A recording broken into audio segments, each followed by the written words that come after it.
All right. Good morning. All right. Well, you have messages and you have things that God give you, and then you end up riding down the road somewhere, and then God starts speaking to you again. You're like, oh, okay. So out of your spirit, things begin to unfold and unravel. So I got all types of paper here, and I'm just going to go with what God tells me. Is that all right? All right. Well, smile. Yeah. Glory. Whew. I'm tempted. I'm about this tempted. Y'all feeling all right? And if you're not feeling all right, is that all right? All right. Can you give God a hallelujah? Oh, yeah. Put a little bass in it, though. One more time. Hallelujah. Oh, yeah. Let's work with it. Hallelujah. I'm just going to give you what I got, but I do want to say this is a World Training Center. That's where you're at. That's where you are. You're at a World Training Center. You're not here by mistake, but you're here because God predestinated you, as Apostle was saying, to be here for the work of the ministry. Okay? And that's what we're here to contend for the faith, which was once delivered to the saints. And make sure I'm butchering some of it. I know it in my heart, but the terminology and to provide God's children a opportunity to be supernaturally transformed, to become effective disciples for the kingdom of God. That's what you're here for. That is what you're here for. And I've said a lot of times. I said that you may see Prophetess here, you'll see Andy here, you'll see me here. But the thing is, we're not here because Apostle says, well, I just got to rotate. He's here when God says, okay, it's okay to select the prophet of the house to speak. It's okay to let T speak. It's okay to let Pastor Andy speak. But as you continue to be here and as you continue to do what God has for you to do as far as training and being discipled, don't be surprised when the day comes when he just calls you into his office, and then you say, my goodness, what have I gotten in any trouble? What's going on? And he says, you're up. He says, you're up. A lot of things, I believe if you're attached to a great man and woman of God, you always be ready. But that's not just me.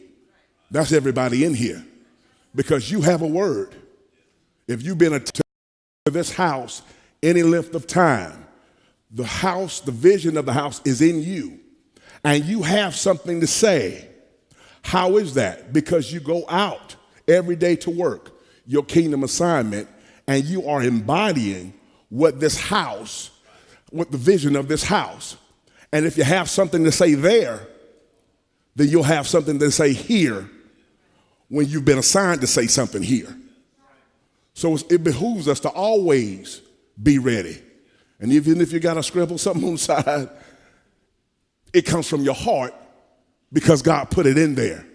Look at somebody and say, be ready. Oh, yeah. Look at somebody else and say, be ready. Now listen here, one day when that happens, don't look at me with the deer in the headlights, because I'm going to say, I told you so. Didn't I tell you that God was going to use you? Didn't I tell you that God was going to use you for this and for that? We have School of the Bible coming in April.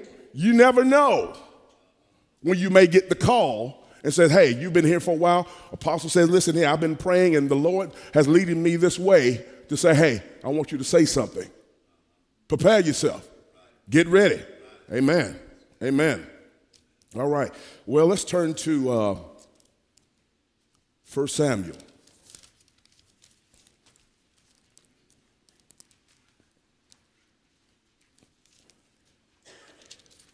Being here at Gateway for the time that we've been here, we're learning and we're growing daily. Make some mistakes, but it's okay because we're learning and we're growing. You're going to make some mistakes, but it's okay. If you fail, you're going to fail forward because you want to keep making progress, okay? And though I don't know all the Hebrew and I don't know all the Greek, and need help with the interlinears and the Strong's Concordance to get everything together, and still a lot of times you still fall short of the things that you want to say. But this should be in all of our hearts. Lord, if I say anything, and it may not dot every I and cross every T, at least let it be the pulse. Let it be the pulse of what you want to say to your people. Let it be the pulse.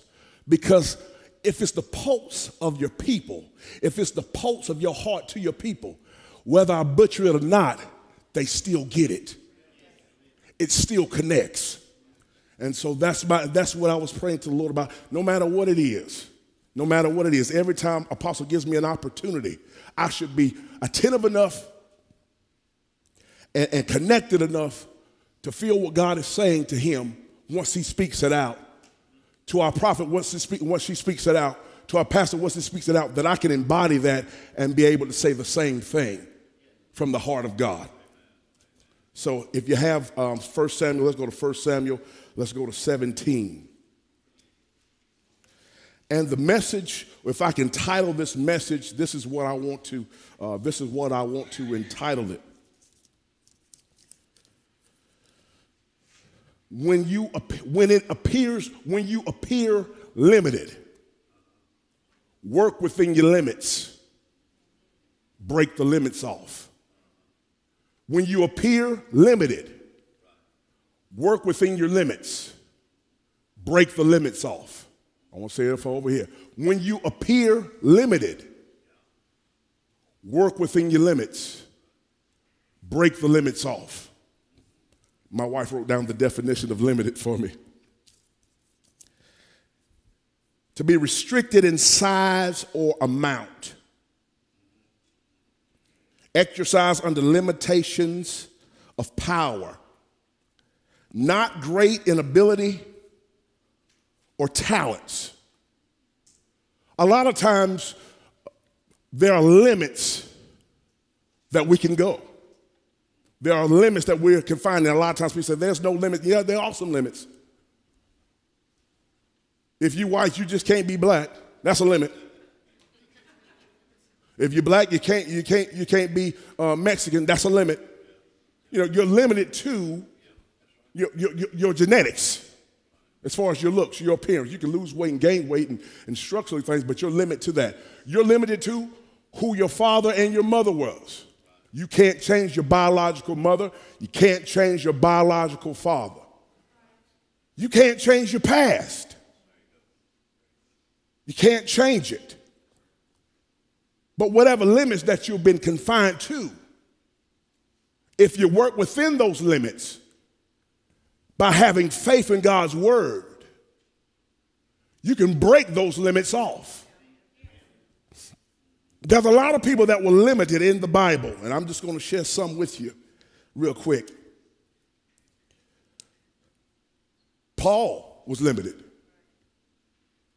He was limited. What you mean he was limited? He was limited even when we're preaching the books of the Bible that Paul has written. A lot of times he was chained, and he was in a manure pile about to his waist. He was limited to what he can do physically. But what he wrote from his spirit and from his heart shook the world. A lot of times when you have limits put on you, you don't have you only have pieces. You don't have much. But little is much when God has it. Think about pieces. Think about Paul again. Paul, there was in the middle of a storm. The storm wrecked all the ship into pieces. But God said, hold on what? To the pieces. And when you hold on to the pieces, that piece of word that God has given you, that vision that God has given you, when you hold on to those pieces, even though all hell is breaking loose, when you hold on to those pieces, you'll have enough to get you to the destination that you're wanting to go into. Pieces. Samson, when he was surrounded by Philistines, what? The jawbone of an ass. That's the only thing he had. Didn't have the whole ass. He just had a jawbone of an ass.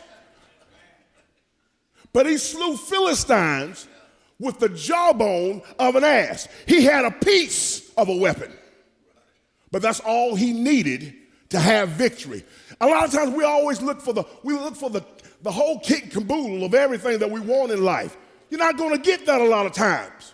But if you hold on and use what you got and work with what you got, God can do something with that. You're allowing God to do something with that. Before we go into our scripture, let's go to Joseph. Joseph, not the baby boy, but the baby before the baby boy. Coat of many colors. He was limited, thrown into a pit. He was limited, but he worked within his limits. Sold into slavery. He was limited, but he worked within his limits. Lied on, but he was limited, and he was limited, but he worked within his limits. Beat up, but he was limited, but he worked within his limits. Then he was in jail and became the best jail worker that there was. He worked within his limits until he reached to the second in command. He worked within his limits. He didn't focus on what he didn't have. He focused on what he did have. He had a dream that he held on to that people ridiculed him, despised him for, but he held on to that dream, and despite what came his way, he held on and he reached his goal. To the degree that he blessed his whole family and the whole tribe because he held on. So once again, when it appears that you're limited, it only appears that you're limited. Work within your limits. Take the limits off. Let's go to our scripture. Now we're about to get into scripture. All right, 1 Samuel. That leads us to David. And we're not going to go through, most of y'all know David and Goliath better than I do. You read it, studied it, memorized it, dissected it. But let's just look at a couple of things, because I don't want to give you the whole thing. It's just a couple of things that I looked at that was effective and that was beneficial to me, okay? And I believe it'll be beneficial to you. Let's look at some things real quick. David. Let's look at verse 20 in chapter 17 of 1 Samuel. And we're going to be going in, skipping a little bit. And the reason why I like this is because many of us are familiar with David and Goliath. And we can look at it and we kind of just look and highlight some different areas. And every time you read the Bible, a lot of times, even when it's in its context and when you get the whole picture, still a lot of things are highlighted to you. And it's highlighted to me. Verse 20, and David rose up early in the morning and left the sheep with the keeper and took and went as Jesse had commanded him. And he came to the trench as the host was going forth to fight and shouted for battle. For Israel and the Philistines had put a battle in array, army against army. And David left his carriage in the hand of the keeper of the carriage and ran into the army and came and saluted his brethren. Now listen, let's go to verse 26. And David men that stood by him, saying, what will be done to the man that killeth this Philistine and taketh away the reproach from Israel? For who is this uncircumcised Philistine that he should defy the armies of the living God? And the people answered him after this manner, saying, so shall it be done to the man that killeth him. Now let's check this out. And Eliab, his eldest brother, heard when he spake unto the men. Eliab's anger was kindled against David. And he said, why camest thou down here or hither? With whom hast thou left those few sheep in the wilderness? I know your pride and the naughtiness of your heart, for thou art come down that thou mayest see the battle. Now listen here, David's limited. He's the baby boy of Jesse's boys. Now, if you have a family that's full of boys and you got the baby, he goes through it. I mean, you talking about if there's a wrestling move that could be put on somebody, you best believe that the baby boy is going to get the wrestling move put on him. Who says uncle? The baby boy. But who usually gets up being the most honoriest after they grow up? The baby boy, because he done went through it. He done seen it, done heard it, done felt it. He done experienced it. He's ready to go. So he's limited to being the baby boy. His assignment was to tend the flock. He's limited to his position. He's out in the backside tending sheep, tending the flock. So he's limited there. He's limited because his other brothers are going out to fight, and he's not going out to fight. And lo and behold, now he's the bread taker. He's taking bread and cheese to folk. Everybody else fighting and sweaty and manly, and I'm up here bringing bread to folk. He's limited to that position. He's limited to that role. But if you notice something about David, he worked within that role. He worked inside his limitations. See, he did things, he made ordinary chores extraordinary. And that's something that we should do when it comes down to working within our limits, or when it appears that we're working with it, when we're limited. We work within those limits. How is that? You take something ordinary and you make it extraordinary. How many mothers in the house, your kids look in the cabinet and they say, ain't nothing here to eat? Ain't nothing here to eat. Lord, what we gonna do? Next minute you come around, 2 hours later there's biscuits. There's biscuits on the table. There's the cream corn on the table. And then you got some jam on the table, all types of beans on the table, and they're eating good. The beans taste like meat. That's some cooking right there. Oh Lord. And that's, you know, I had to talk about food before. But they worked with what they had. They worked with what they had. And I got something written down. Limited situations calls for limitless revelation. Limited situation calls for limitless revelation. When the children looked in the cabinet, they didn't see anything. They just see some old dried beans, some flour, maybe a little sugar, a little salt and pepper, and a little something like that. But when mama or daddy walked in, it's, oh, we got plenty. We got plenty of food. Let's get this thing together. Why? They had a revelation of what's going on. In your life and in situations that we face that seem impossible, when we have a revelation of God's word, the impossible becomes possible. Because now we know that it's not based on our ability. It's not based on our limitations, but it's based on our faith in a limitless God who can do exceedingly, abundantly above all that we can ask or think. Oh, we got plenty. We got plenty. Look at somebody say, we got plenty. I know your bills are due, but we got plenty. I know your body's hurting, but we got plenty. Why is that? Because we have access to an unlimitless God. And he's right here. And he's connected to us. So now when David is going through the situation, he's in the things, he's working extraordinary situations out of ordinary situations. When he's tending the sheep, the lions come. He deals with them. Hits them over the head, take them by the beard, slays them. Extraordinary. Ordinary person tending sheep, hey man, that's a lion. Hey, take that one. Let's move the other over. A bear comes. Same thing. That's a bear. A couple hundred more pounds than me, very aggressive, half teeth, claws. He gonna eat good tonight. He gonna eat good tonight. But not with David. David looks at that as an opportunity. It's amazing that when we have a revelation of things, how our eyes change or how our perspective changes. It's amazing. I look at a car and say, man, that car's dead. I can't do nothing with it. Somebody else will look at that car and say, man, only thing you need is this. My nephew, as a matter of fact, I don't know anything about cars. I got big hands and I'm manly, yeah, but when it comes to cars, I don't know anything.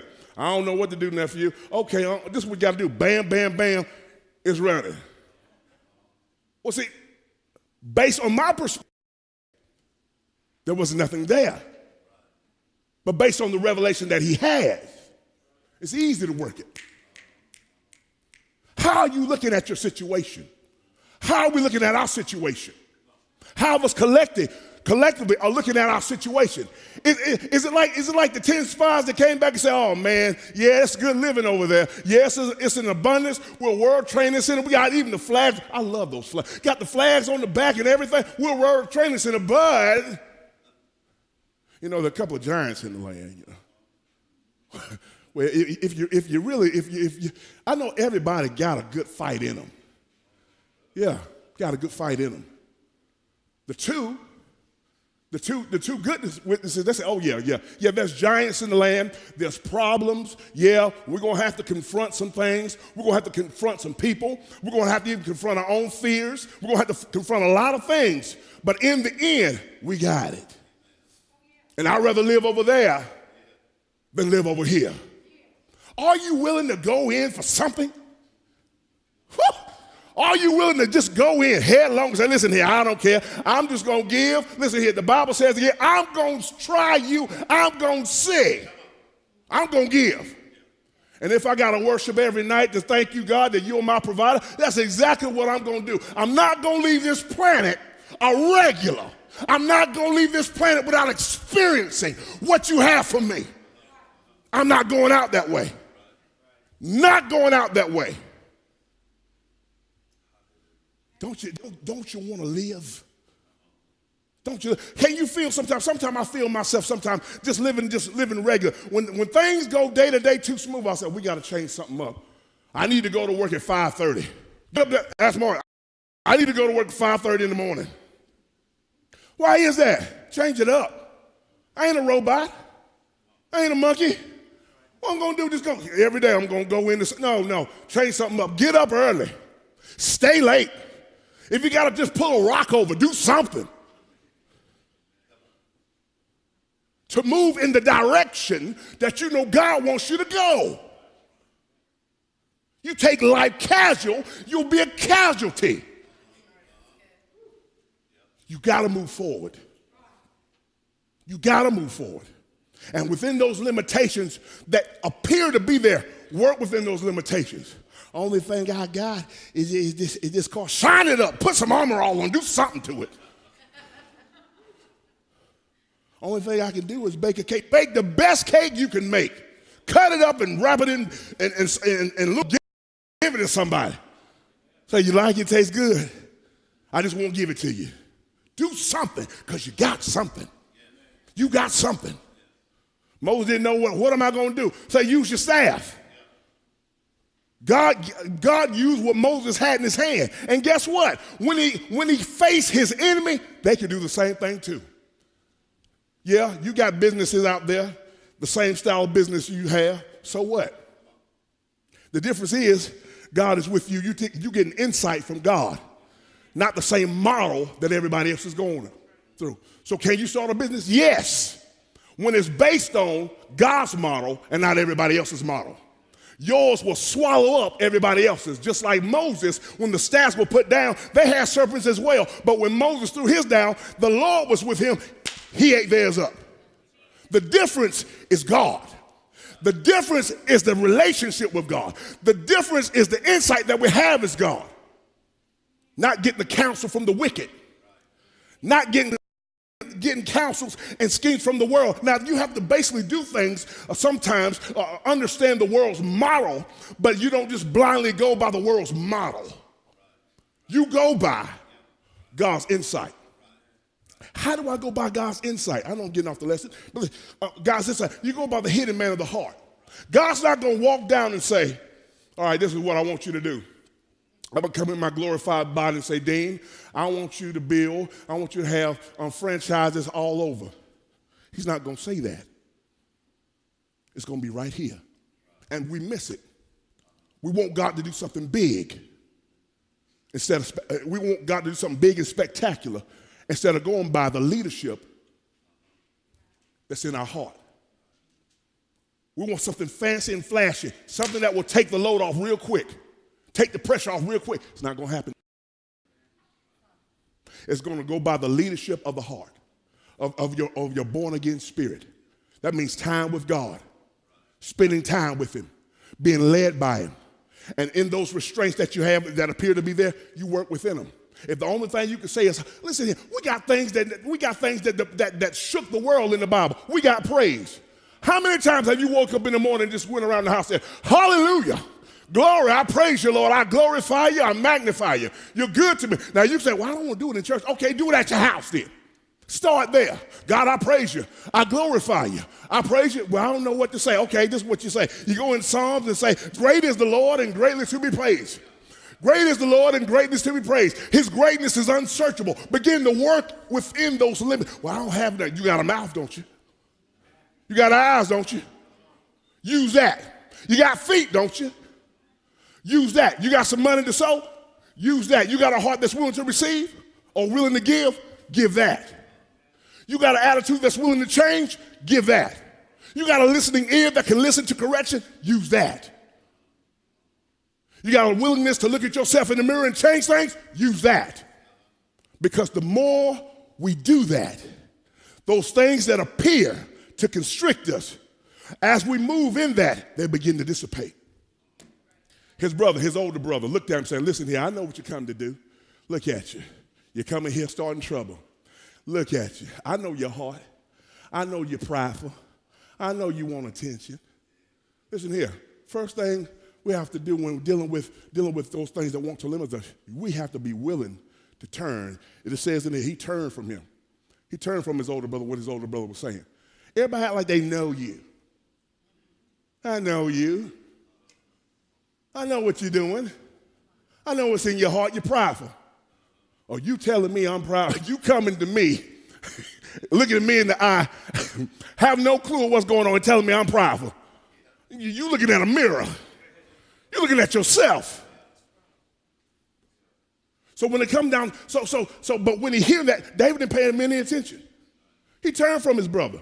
We have to learn to turn from folks. If they're not talking the way they're supposed to be talking, they're not talking the word, if they're not uplifting, turn from them. We too nice. My wife tells me all the time, you're just too nice. It take a long time for me to get mad, but you just turn it. Turn from folk. Girl, I don't know you should be wearing that list. Gone. I don't want to hear you. Man, I don't think you have enough.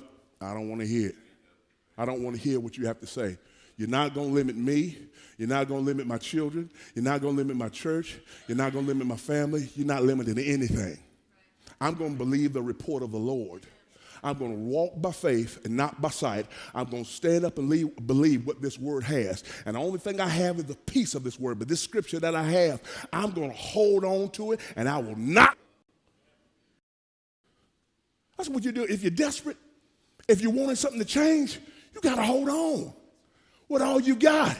I think sometimes even with myself, I just want to cruise through life and think I'm going to make it there to the destination that I want to go. You're going to have opposition. You're going to have fights.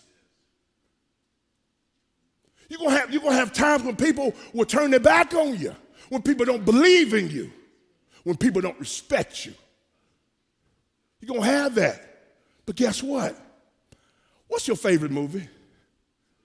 Most of the time, your favorite movie, somebody went through something to get there. Came from nothing. Came from nothing. Had it hard. But they rose to the occasion. They rose and they made something out of themselves, or they achieved something.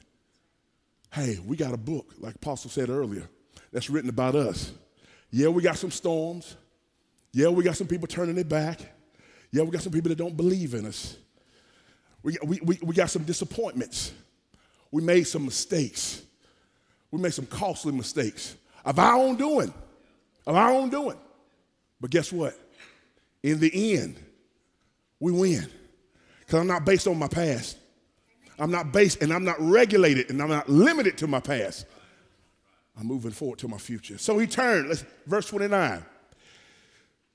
And he turned, and he said, is there not a cause? I looked at it in different verses of, is there not a cause? Another definition that I think was in the ESV version, it says, was it not but a word? Watch out who you speak your words to. Is it not but a word? David said, man, I'm just asking a question. I'm just asking a question. And you're doubting what I'm saying. You're saying my motives are based on the questions that I'm asking. Turn from it. Turn from it. And verse 30, it says, and he turned from him. He turned from him. We have to turn from people. Let's go down to verse 33. And Saul said to David, thou art not able to go against the Philistine to fight with him, for thou art but a youth, and he a man of war from his youth. He was telling David, listen here, you ain't nothing but a boy. You know, the last thing you want to do is call a grown man. Once a 10, young man turned 18. Last thing you want to hear is all that boy stuff. There ain't gonna be too many more boys, you know, that you're talking about. All right. He said, this man, he said, you're a boy. He's been fighting people since he was a boy. Listen, let no one minimize your struggle. Let no one minimize your struggle. Yeah, you looked at David's age, but you don't know what he went through. He was fighting. He was fighting lions and bears. Taking ordinary situations and making them extraordinary. The limits that he was given, that appeared to be given, he worked within those limits and broke the mold. He had a practice of it. He had a practice of it. And when he had a practice of it, when he was in this next situation, next in line, he said, okay, I see what you're saying. I see what you're saying. I'm hearing what you're saying. He's this and he's that, he's this and he's that. But I got news for you. I've been prepared for this. I've been prepared for this. Things that you've gone through, even the Thanksgiving dinner that you went through, the arguments, it prepared you. You taking care of your brother and sister and cooking for them, it's prepared you for this. Don't minimize the things that you're going through.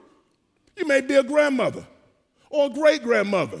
Let nobody minimize what you're going through. You're not just babysitting your relatives. You are changing the culture of your whole family, and you're dispersing them out into the world to make a difference. That's what grandmothers do. Let nobody minimize what you do, because what you do is great because God assigned that to you. And if you do anything else but that, you're a failure. You come up here and say, well, I'm going to take Apostle's place. If you take Apostle's place and he's the set man of this house, you're a failure because you didn't do what God told you to do. We work within what God gives us to do. And it may seem small to people, but you're changing generations. You're changing circumstances. You're changing atmospheres. If you'll grab a hold and embrace what God has for you, it's always easy to look at what somebody else is doing and thinking that it's big and it's major. They're probably looking at you and saying what you do is major. All right. So let's go down. He kept on. He talked about his father's sheep. He talked about what he did. And that's the main thing. You have to confess the word and keep going with the word. Confess the word. Even if the situation seems dire, you confess the word. 37, David said, moreover, the Lord that delivered me out of the paw of the lion and out of the bear, he will deliver me out of the hand of this Philistine. And Saul said unto David, go, the Lord be with thee. Listen here, what I got from this, verse 37, at least for today. David said, I saw the lion and I fought the bear and I'm still here. I'm still here. You being here is proof enough that you're working it out. You're here. You're here at the World Training Center. You made some failures, but you're still here. You got up, you took a shower, or you took a shower last night, put your clothes on, came down here, in your car or with somebody's car with some gas, some money. You invested to be here. And you're here.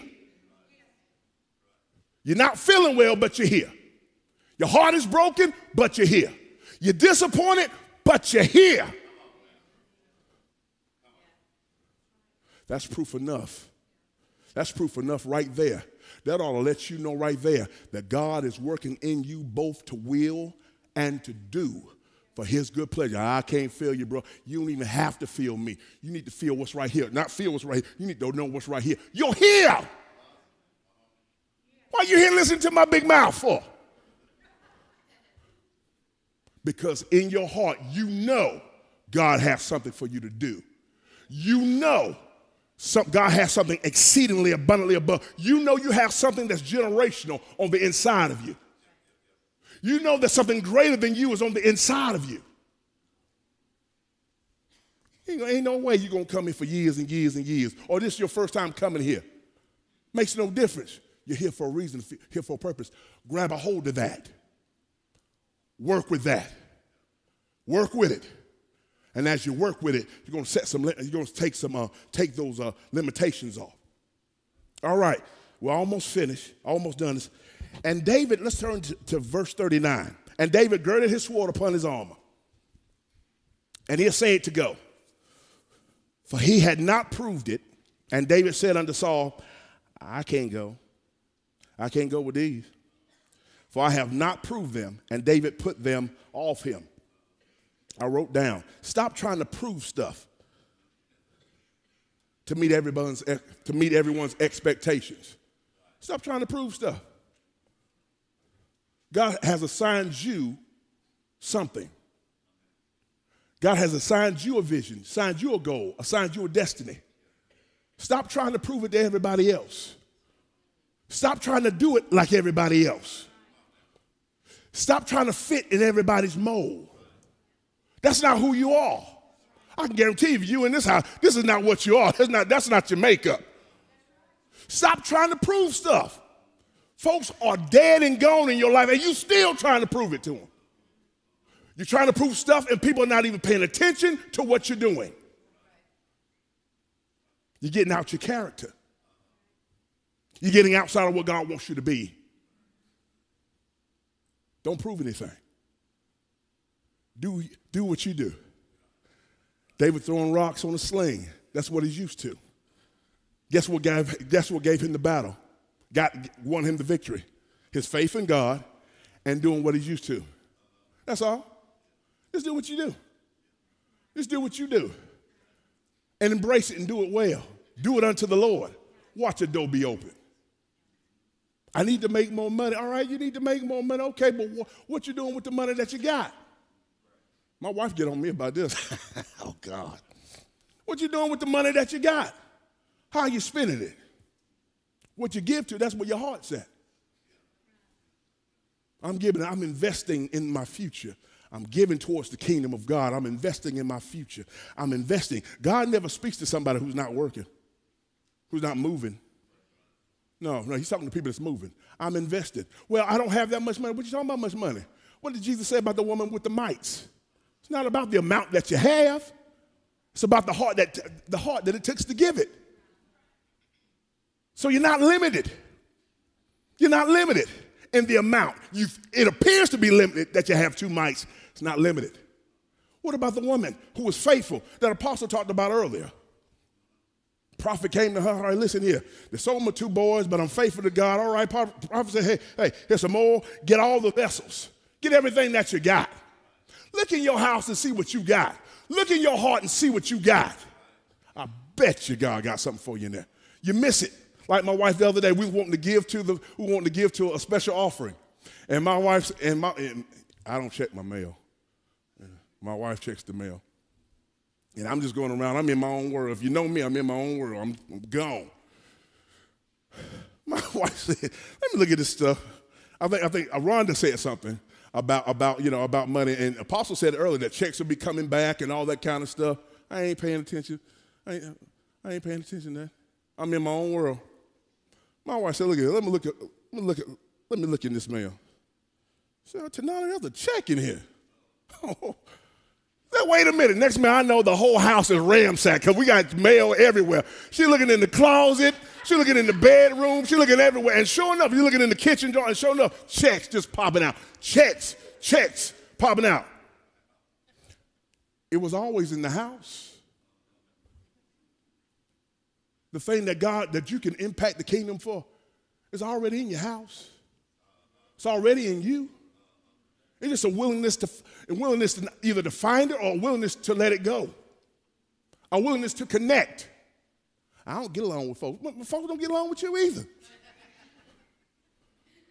But if there's a willingness to connect, if there's a willingness just to put yourself out there and say, well, I don't know how to get, hey, my name is T. I don't really know you, but we're in this church together. We've been in here for several years or several months, or I've seen you for several weeks. Hey, what do you like? Hey, do you like the word that Apostle's preaching? Hey, are you interested in doing something? Hey, can we work together? Hey, I'm odd. I love Clemson football. I love Carolina Panthers football, and I love cookies. But I don't know how to interact with you like I should. But I'm willing to interact. That's all you got to do. I don't know what to do. I don't know how to what to do. And then learn. Connect with somebody. Get with somebody. Because listen here. Y'all turn around. Just turn around. Look at each other. I know I'm almost finished. Y'all leave me alone. Look at each other. We got enough people in here. My goodness. The apostle talked about the last leadership meeting about a catalyst. And Andy taught me some things about a catalyst. Man, a catalyst can jump something off in a minute. Cause the whole place to turn upside down. My God. Now look at all of us. All of us. And we're not focusing on the past, but man, there's a lot of us, and a lot of people have moved on to different things, but there's still a lot of us in here. Are you gonna tell me that we can't cause some ruckus? Huh? You don't tell me that we can cause the city to be on its ear? Huh? You can't tell me that we don't got enough young people in here, to cause something just dangerous. You don't tell me and she don't want me to say this, but you don't tell me she has never told me like everything she has prophesied, everything she has said is coming to pass. And I'm still trying to find out that the prophecy you gave a long time ago about the mountain. We was all going up a mountain. You said many have left mountain, but we're still moving forward up the mountain. You gonna tell me all the revelation that she has, revelation Apostle has, and that's and all these folks have in there, and you telling me that we can't grab a hold of this? We don't have to grab the hold of the whole thing. I'm just talking about one thing and put our faith on it. I'm talking about your grandmama, your aunt, or whatever. Put all our faith on her being born again. You gonna tell me she won't be born again? Huh? I'm talking, is that fight, you ought to be ready for a fight. A lot of times what people need is a good slap. See, a good slap will wake you up. A good slap will let you say, oh, dude ain't playing. We need a good slap to say, hey, let's go. Let's get in the fight. Have y'all ever gotten in a fight and then you notice once the fight was over, you're wanting to still fight? Have y'all ever had that? Oh, yeah, he got me. I can't wait. I can't wait to see him again, Lord. That's how we ought to be. Not fighting physically to hurt somebody, but driving for a goal. We have a goal here. We have a vision here. I want each and every one of us to grab a hold of this vision and make it go. Apostle got vision, but now he has people that need to embody it and take it. I know you might have a business that you've been thinking about. Go ahead and do it. You got that witness? Go ahead and do it. Go ahead and do it. Go ahead and do it. You say you want, well, I was thinking about the armor bearer. Go ahead and do it. Go ahead and do it. Well, I was thinking about, I've been really dealing with ministry. Go ahead and do it. Go ahead and learn. Go ahead and learn. Get in the school of the Bible and learn everything you had, everything you can, and you'll have people that will minister to you and say, all right, now this is where the Holy Ghost leads. And as the Holy Ghost leads for you, if he leads for you to be in the fivefold, go ahead and be in it. Go ahead. Go ahead. Take the limits off. Take the limits off. Well, I want to do this. But it's not, I don't see any stores like this in Franklin County where it's been waiting on you. It's been waiting on you. Nobody in my family ever made it somewhere where they're waiting on you. They're waiting on you. Grab a hold of this vision. I got the last thing. I don't even know if I'm going to say it or not. Oh, the last thing I'm going to say. This is the last thing. I don't know where it's at. Okay. 51. And David prevailed over the Philistine. Basically, where is it at? Well, basically, it came to pass, Goliath was about to get up and about to move forward. I think it's in verse late 40s, early 50s in 1 Samuel 17. Goliath was about to get up and move towards David. David didn't wait. David ran to him. David ran to him. Took out 5 smooth stones, only needed 1. God can do exceedingly abundantly above all you can ask or think. God gives a God of more than enough. He had 5, he only needed 1. Ran to him. Threw it so hard, but the power of God that the stone sunk in his forehead. Landed flat down. David didn't have a sword, took his sword, cut the head off. Got the girl, got the bank, got everything. Everything. Everything. He ran towards him. What are you running towards?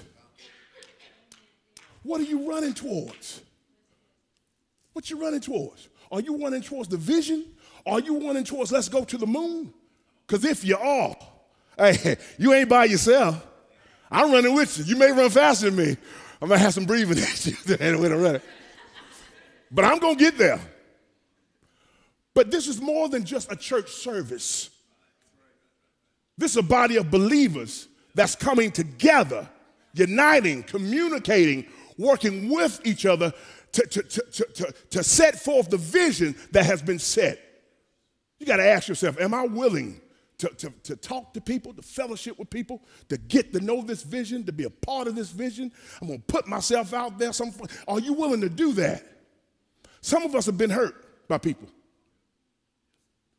Some have been hurt by people. I can understand that. Some of us have been picked on by people.